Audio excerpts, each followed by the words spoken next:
Programa Diálogo com Edibo Bernardes. Apoio Valorap, auditoria, contabilidade, consultoria tributária e financeira. A CIRP, valorize o perto, valorize o próximo. Musicake, venha reconhecer Unidade Itatiaia.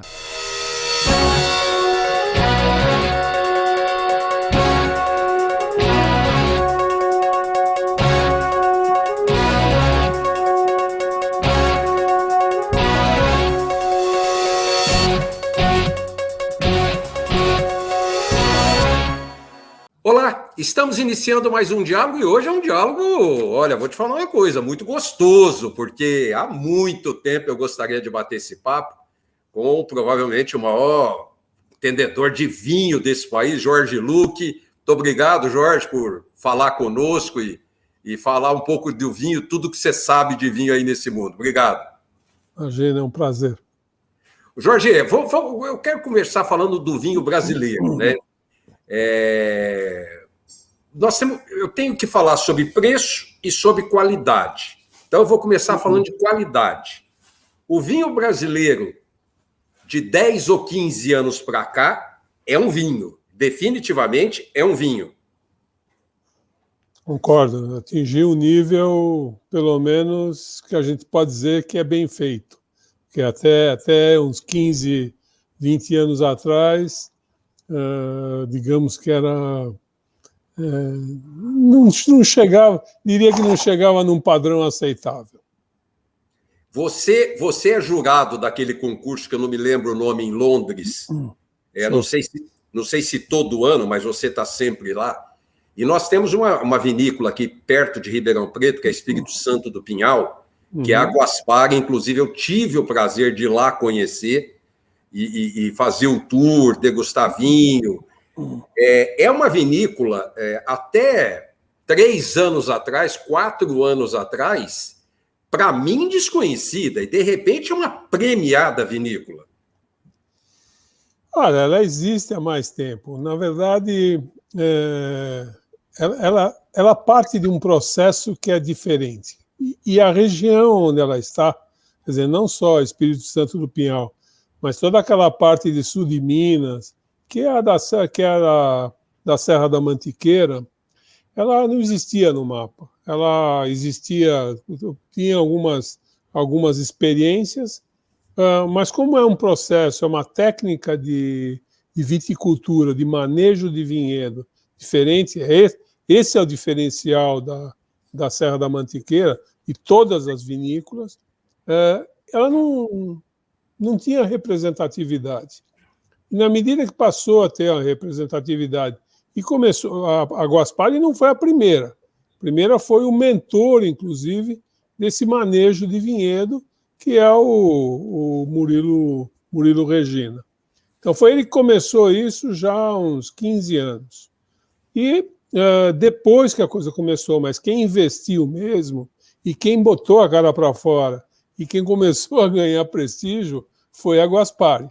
Então, a Guaspari começou a sair, inclusive por contatos internacionais, mandou os vinhos. Não foi só a Guaspari que mandou vinhos para o concurso da Decanter, esse que você se referiu, que é esse concurso internacional em Londres. Teve as vinícolas do Sul participam habitualmente. Então, mas a que se destacou foi exatamente um vinho da Guaspari, ou 2 vinhos da Guaspari, e que fogem daquele padrão que é produzido no Rio Grande do Sul. E realmente, para surpresa não só dos brasileiros, mas dos jurados, porque eu não estava lá no primeiro ano, mas no segundo ano eu estava. Eu não julguei, eu estava na mesa do lado. Mas eu me lembro que o chairman, que é quem comanda a sala, porque a sala é dividida em várias mesas, cada mesa degusta um país, ou analisa um país. E a mesa do lado é que estava degustando Argentina, Uruguai e Brasil. E aí saiu a medalha de ouro, e o chairman, quer dizer, quem comanda a sala toda, chegou para mim e veio me perguntar que vinho que era aquele, e eu tentei explicar para ele qual era o segredo, quer dizer, qual era o diferencial daquele vinho em relação a outros. A questão do segundo corte, né? A segunda poda, ou seja, é uma inversão do ciclo vegetativo. Em vez de colher as uvas como é o ciclo natural, que seria no mês de fevereiro, março, eles invertem esse ciclo vegetativo e vão colher a uva em julho, agosto. No inverno. Deixa de colher no verão para colher no inverno. Só que não é em qualquer lugar que você pode fazer isso. Você não, por exemplo, não daria para usar essa mesma técnica no Rio Grande do Sul. Porque você precisa de um inverno que não seja tão rigoroso. E é o que acontece na Serra da Mantiqueira. Você tem noites que chegam a 10, 12 graus, mas durante o dia faz 26, 27. Então, não tem geada, não tem neve, coisa que no Rio Grande do Sul isso aconteceria se você usasse o mesmo processo lá na Serra Gaúcha, por exemplo, onde as temperaturas são baixíssimas e tem risco de geada. Na Serra Gaúcha não neve, mas São Joaquim teria, por exemplo. Então não é uma técnica que você pode usar em qualquer lugar. Mas na Serra da Mantiqueira ela é absolutamente adequada. Os melhores vinhos da Serra da Mantiqueira saem a partir desse processo. Sim, aí nós temos vinhos do Nordeste, nós já temos muita produção de vinho no Nordeste, mas o sul ainda do país ainda é, né, o celeiro dos vinhos, e eu queria que você destacasse, né, algumas vinícolas para a gente poder falar da qualidade dos espumantes. Mas primeiro, os vinhos brancos e tintos do sul, que você pode destacar, vinícola e rótulo, se você tiver vontade. Olha, Edmond, o que acontece é o seguinte, existe uma certa heterogeneidade na produção de vinhos no Rio Grande do Sul. Como aquilo não... quer dizer, tem que começar na história. Como é que começou a vitivinicultura na Serra Gaúcha, que foi onde tudo começou?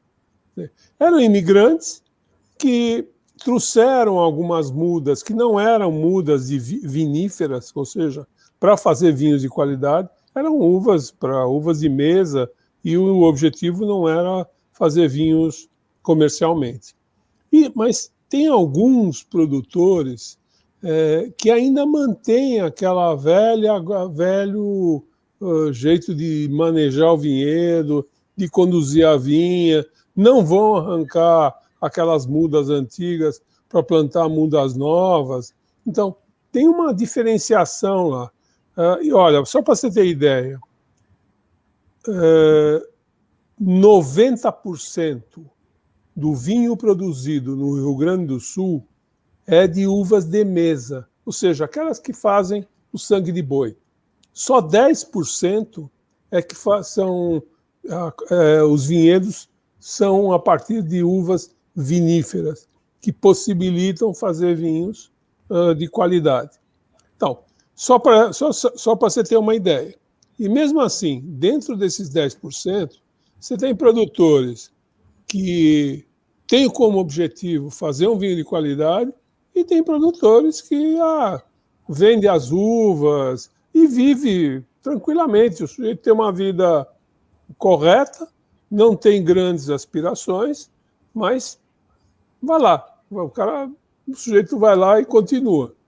Agora, tem aqueles produtores, e não é mais do que meia dúzia, 10 produtores, que fazem realmente um vinho, porque a questão não é fazer um vinho bom, é você ter toda a tua gama de vinhos que você tem uma certa consistência.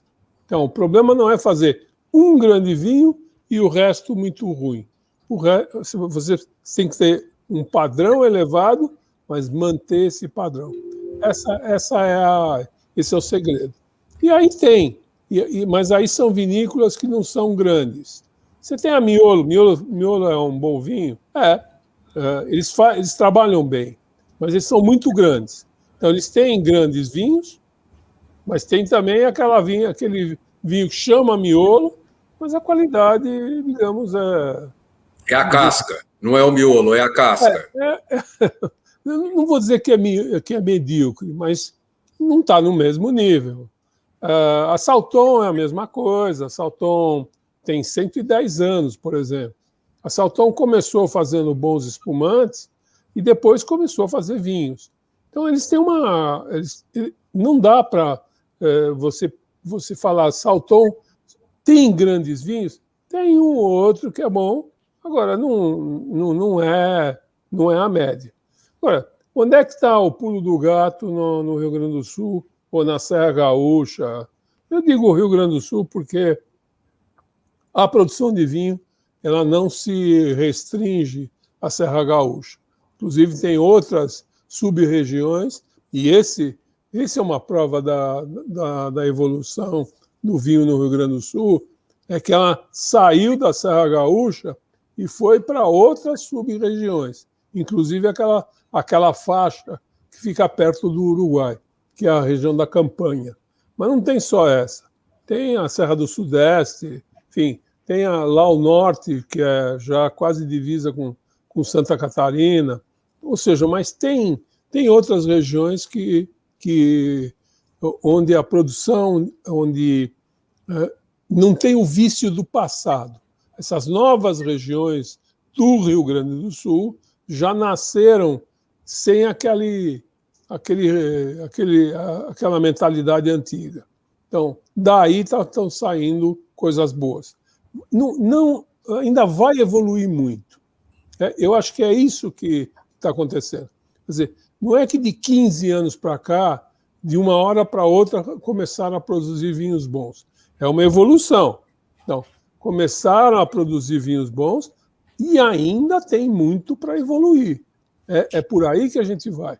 Então, na Campanha, que está sendo muito falado hoje, a Miolo tem vinhedos lá, a Salton tem vinhedos lá, tem várias outras que têm vinhedos lá. Agora, uma vinha ela não fornece boa matéria-prima, ou seja, boas uvas, logo no começo.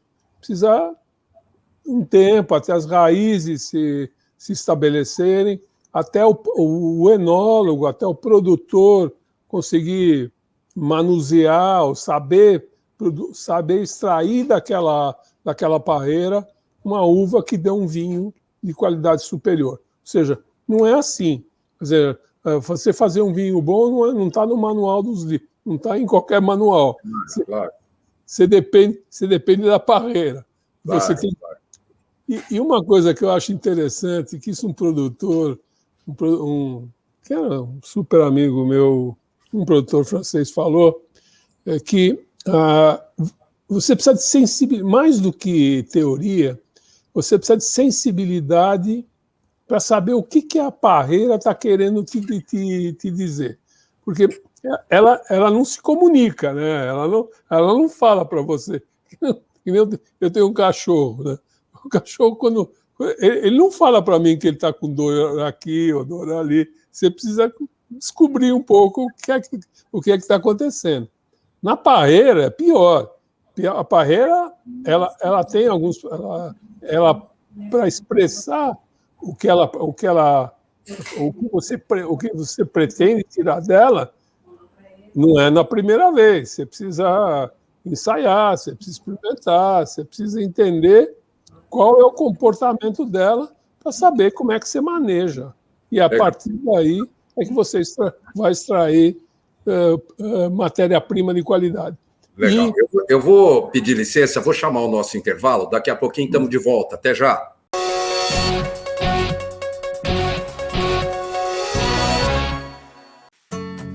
Hoje eu quero aquela brusqueta de pepperoni. Eu não vejo a hora de provar o confit de pato. Ou será que peço o risoto de carne seca, hein? E eu mereço brownie de sobremesa. Eu vou pedir a torta de chocolate com geleia de damasco. Nossa, a gente nem chegou e já tá pensando na sobremesa. O Mousse Cake da Itatiaia agora é My Mousse Cake. O mousse cake que você sempre amou, com tudo que você sempre pediu. 1924. O desafio está no ar.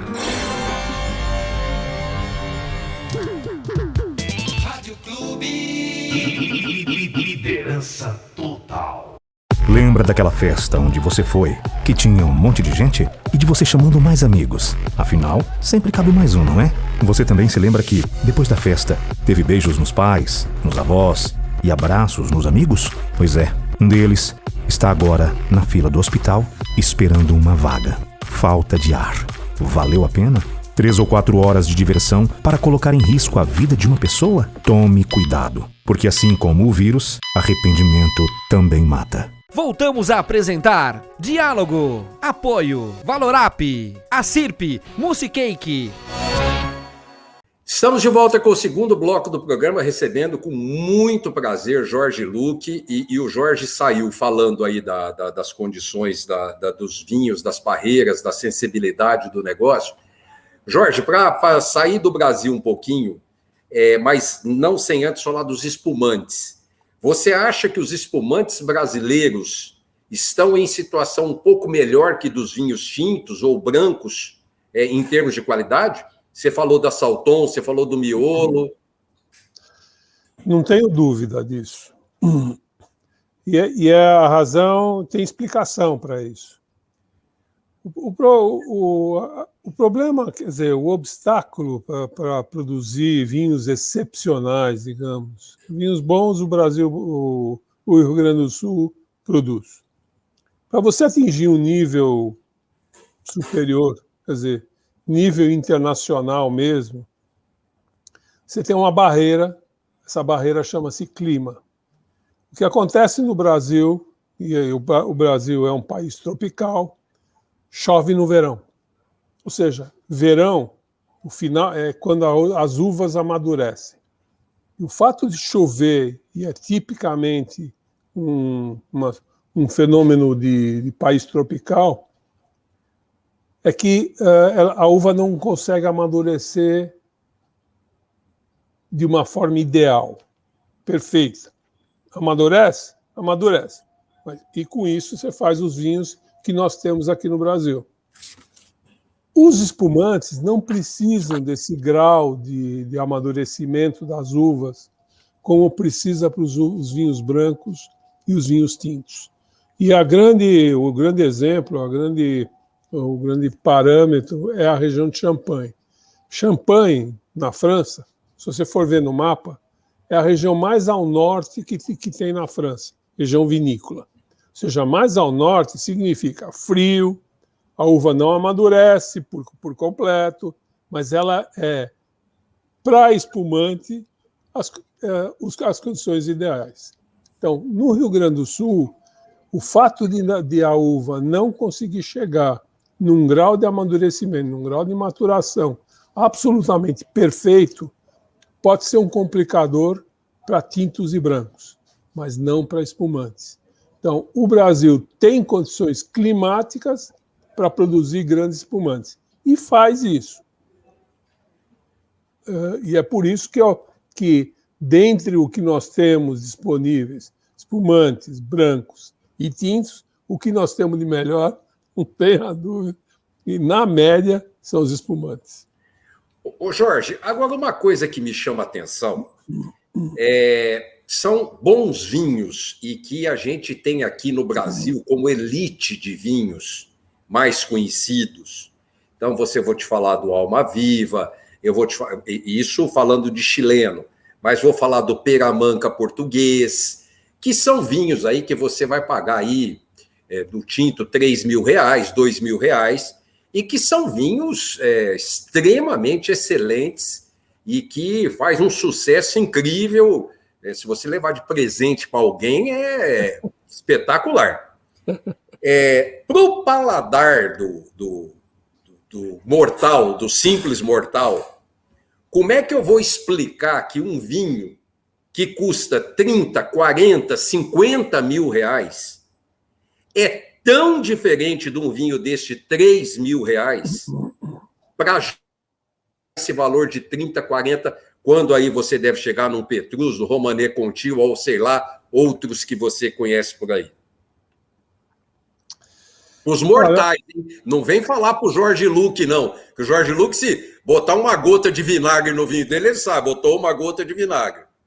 Não, olha, não, evidentemente, eu não tomo Romanée Conti toda hora. Aliás, só tomo quando me dão, ou quando eu participo de uma degustação dessa. Evidente. Você vai dizer, é muito bom? É muito bom. Mas se você me perguntar, você pagaria 30 mil ou 40 mil, esses números que você falou, por um Romanée Conti, eu te diria, pura e simplesmente, eu diria não.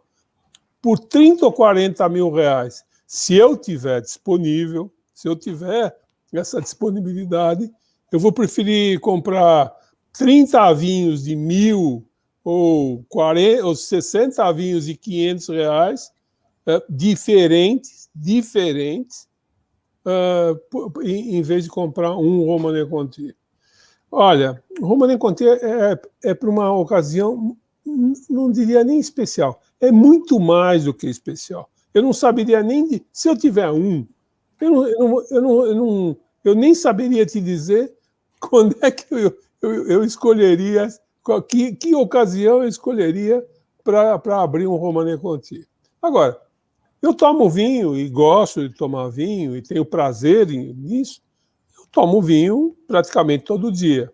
No final de semana, eu costumo dividir,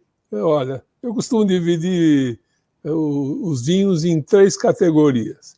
O vinho de todo dia, o vinho de fim de semana e o vinho de celebração. Quer dizer, celebração, sei lá, uma vez por mês, ou quando faz aniversário de alguém, ou uma data especial.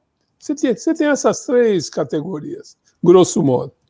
Ou seja, eu vou pegar, nesse mesmo exemplo que você deu, eu vou pegar esses 30 ou 40 ou 50 mil reais, vou comprar vinho para todo dia, vou comprar vinho para fim de semana e vou comprar vinho para celebração. Ou seja, mas principalmente, eu vou comprar vinhos diferentes uns dos outros. A grande magia do mundo do vinho é a diversidade. Então, você dizer, eu só tomo chileno, só tomo argentino, ou só tomo Bordeaux, ou só tomo Borgonha, isso daqui, para mim, isso é uma aberração. Não é uma aberração. Tudo bem, é uma questão de gosto. Mas eu não desperdiçaria todo esse horizonte que o vinho tem e que pode te oferecer, porque eu só tomo Bordeaux. O que você está querendo dizer é o seguinte: tem vários lugares no mundo que tem bons vinhos e vale a pena experimentar todos esses bons vinhos. É isso? É 100% isso. 100% isso. 100%. Tá.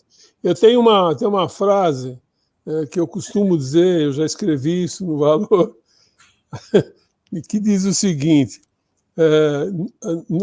mais do que incentivada, a infidelidade deve ser, mais do que preservada, a infidelidade deve ser incentivada no mundo do vinho.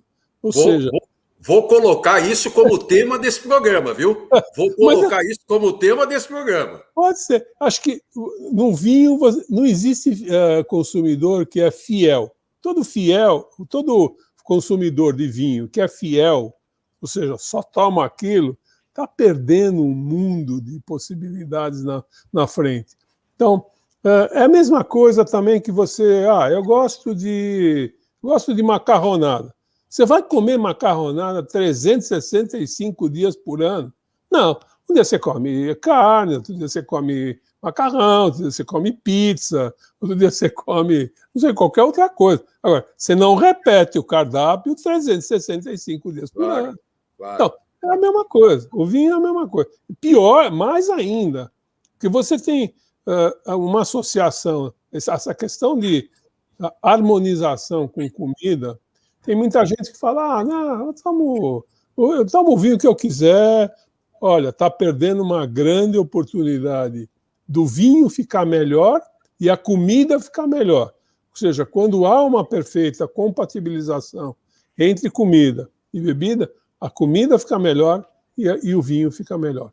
Jorge, eu tenho 2 minutos para você responder 2 perguntas importantíssimas. A primeira delas é, outro dia desse aconteceu na minha casa. Um vinho, não vou falar a marca, vai.